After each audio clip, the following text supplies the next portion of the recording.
Hello guys, mifumo nakwambia twende YouTube. Leo tunawafumulia YouTube hawa Simba.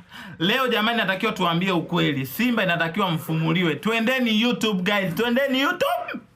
Jamani, twende kwenye on point. Sasa tusibichane wala tusilopoke. Jamani, walio wazuia Simba jana wasiingie uwanjani kufanya mazoezi ni ule anayeratibu uwanja. Umenielewa? Mtu anayehusika kwenye uwanja ndio aliyezuia, hata sio mabodyguard wa Yanga.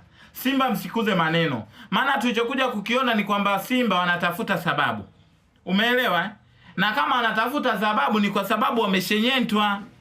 Miaka yote mitatu mingapi hiyo? Mitatu.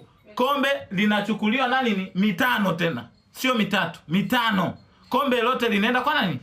Kwa Yanga. Kwa hiyo akaona ili tuwatafutie sababu hawa watu, tufanye hiki, na nasikia walikuja na vijizee. Sijui mnaelewa, walikuja na vijizee uwanjani. Hivyo vijizee viko vimebeba nani? Mbuzi 12. Umeelewa? Mbuzi 12.